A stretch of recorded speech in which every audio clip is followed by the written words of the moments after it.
Assalamualaikum warahmatullahi wabarakatuh. Shalom, Om Swastiastu, Namo Buddhaya, dan salam kebajikan bagi kita semua. Kami dari kelompok 16 dengan tema Overseas Job dengan topik pilihan Environmental Geologist akan mempresentasikan hasil diskusi kami mengenai peran ahli geologi dalam Environmental Geologist khususnya di Overseas Job. Sebelumnya,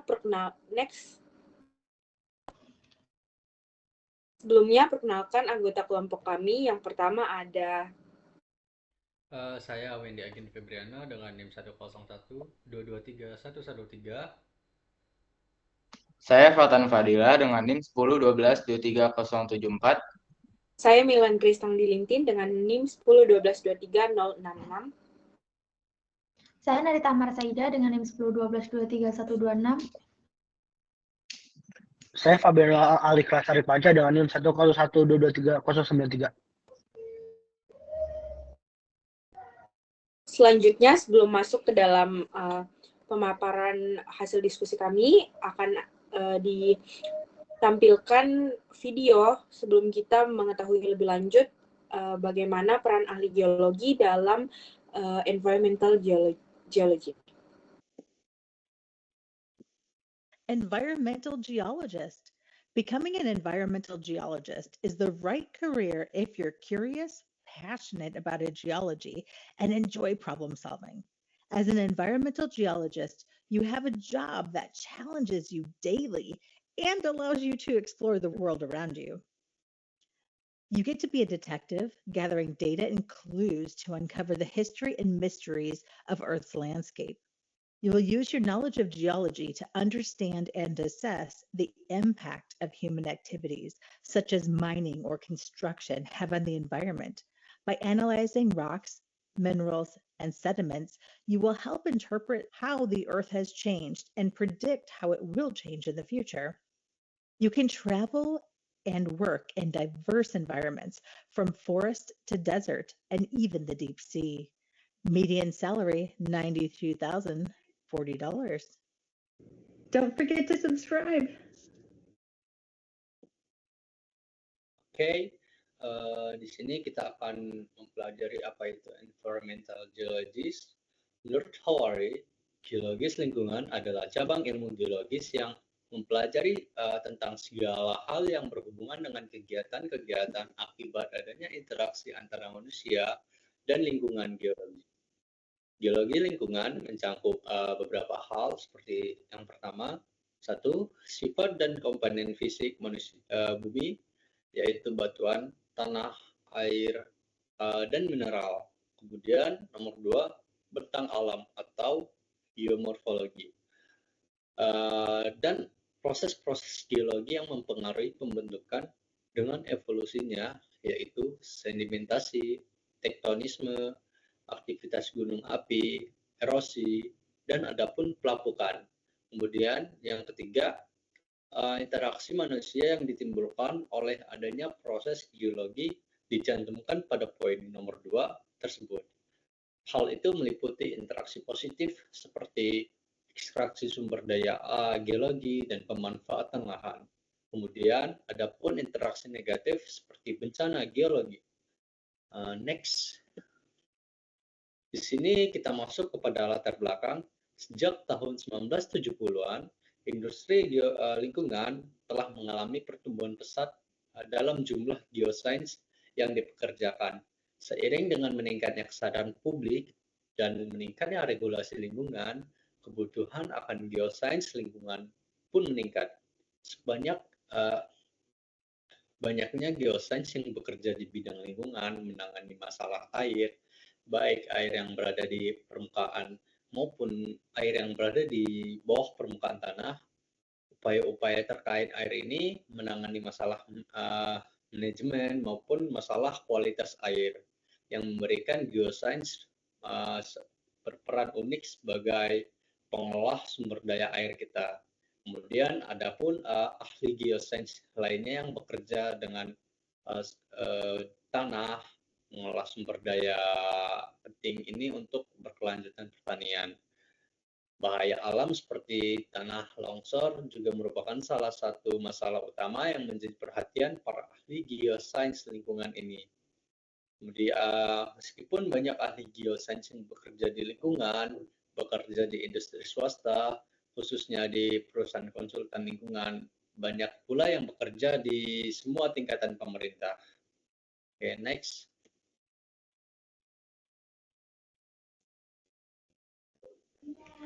Selanjutnya adalah peran dari environmental geologi. Ahli geologi lingkungan membantu mencegah kontaminasi tanah dan air tanah dengan menentukan lokasi yang aman secara geologis untuk tempat pembuangan sampah baru, lokasi pembuangan abu batu bara, dan pembangkit listrik tenaga nuklir.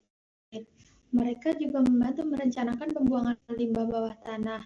Misalnya, perusahaan di industri tertentu membuang air limbah yang mengandung bahan kimia dengan memompanya jauh ke bawah tanah. Ahli geologi lingkungan membantu menentukan lokasi sumur injeksi air limbah yang aman dan mungkin mengawasi prosesnya. Misal, selain mencegah kontaminasi, ahli geologi lingkungan juga membantu membersihkan kontaminasi dari bocornya tangki penyimpanan bensin bawah tanah atau tumpahan bahan kimia. Misalnya, mereka memeriksa struktur tanah dan batuan, serta aliran air tanah untuk menentukan luas dan distribusi kontaminan di bawah tanah.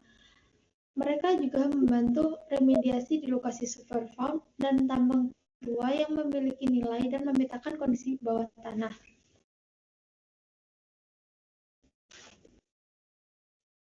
Para profesional ini juga membantu merencanakan tambang baru agar tambang tersebut seaman mungkin terhadap lingkungan. Mereka memutuskan di mana limbah pertambangan akan dibuang dan bagaimana melindungi air tanah, serta dapat mengembangkan rencana pemantauan tanah dan air. Mereka juga mengevaluasi dampak proyek yang diusulkan terhadap lingkungan geologi dan bagaimana geologi dapat membatasi pembangunan. Ahli geologi lingkungan juga membantu melindungi dan memulihkan sumber daya air seperti lahan basah Louisiana yang rusak akibat saluran pelayaran minyak dan penurunan permukaan tanah. Mereka juga dapat membantu mencegah dan memperbaiki erosi pantai. Beberapa di antaranya membuat penilaian bahaya alam dan rute evakuasi yang aman bagi masyarakat lokal. Next. Ahli geologi lingkungan juga membantu menciptakan lahan basah baru dan saluran sungai untuk menggantikan lahan basah yang hilang karena pembangunan. Aliran sungai yang sehat mendukung pencegahan penurunan ikan dan satwa liar lainnya yang terancam punah. Lahan basah yang sehat mencegah air hujan yang terkontaminasi memasuki saluran air kita dan meningkatkan kualitas air dengan menghilangkan sedimen dan polutan. Ahli geologi lingkungan menyumbangkan pengetahuan tentang bagaimana sungai mengikis dan mengendapkan sedimen, bagaimana saluran sungai bermigrasi, dan bagaimana air permukaan dan air tanah berinteraksi. Menggabungkan pengetahuan ini dengan pengelolaan garis pantai, sungai, dan lahan basah dapat mengurangi erosi, menyediakan saluran sungai, garis pantai, dan air bersih yang stabil bagi manusia dan satwa liar. Next.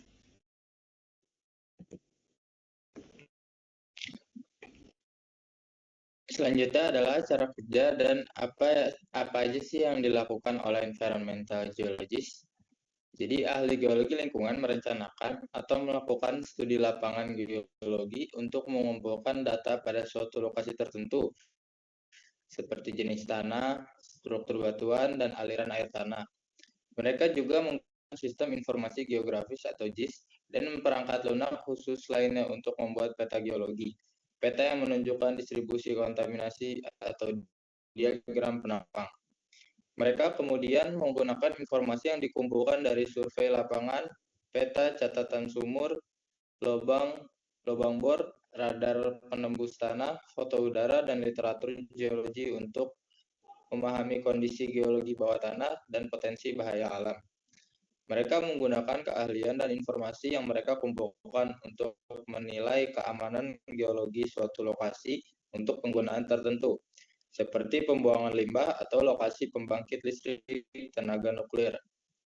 Mereka juga memberikan saran tentang cara mengurangi risiko atau memulihkan situs yang terkontaminasi. Mereka mungkin menulis laporan yang merinci temuan mereka untuk klien. Next.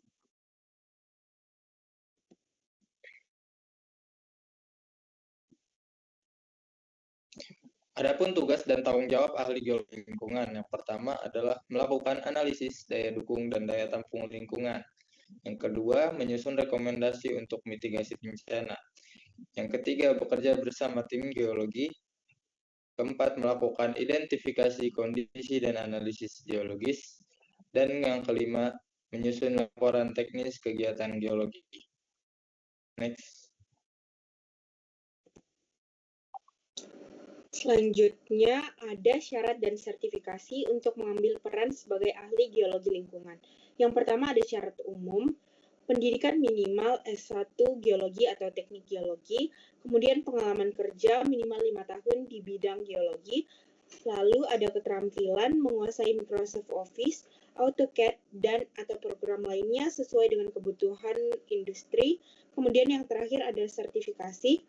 Sertifikasi yang dapat mendukung profesi ahli geologi lingkungan dari lembaga yang telah tercatat di Badan Nasional Sertifikasi Profesi seperti POP Panas Bumi, POM Panas Bumi, POU Panas Bumi, ketiga Keselamatan Pertambangan, sertifikasi kompetensi kerja atau SKK ahli geologi pekerjaan konstruksi, dan lain-lain.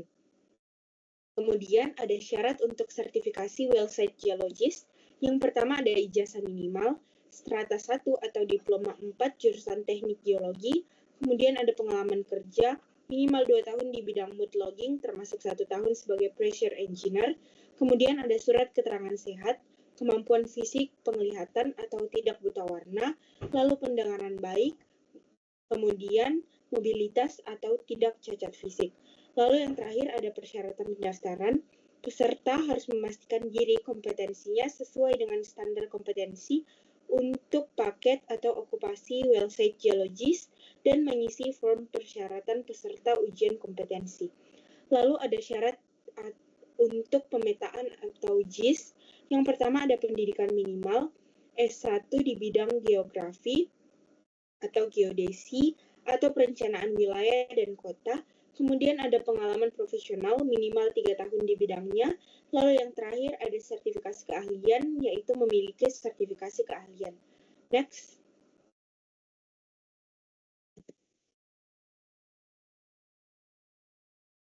Selanjutnya ada perusahaan yang bergerak di bidang environmental geology. Yang pertama ada ICOM. ICOM sendiri ini bergerak di bidang lingkungan, energi, air, dan infrastruktur. ICOM ini merupakan penyedia jasa teknis dan manajemen profesional global yang melayani berbagai pasar, termasuk transportasi, fasilitas, lingkungan, energi, air, dan pemerintahan. Kemudian yang kedua ada Tetra Tech.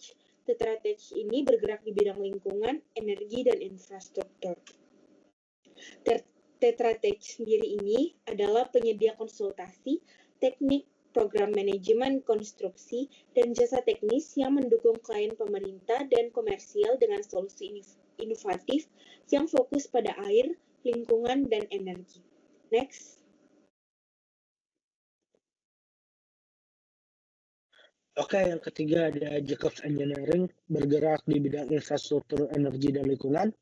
Untuk deskripsinya, Jacobs Engineering Group menyediakan jasa yang lengkap, termasuk ilmu teknis, profesional, dan konstruksi, dan program manajemen untuk sektor bisnis, industri, komersial, pemerintahan, dan infrastruktur. Yang keempat ada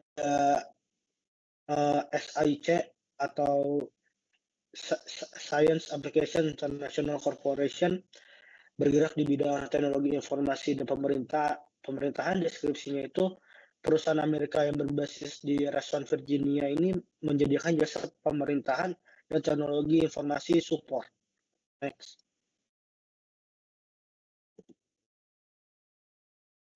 Oke, untuk kesimpulannya, ahli geologi lingkungan memiliki peran yang sangat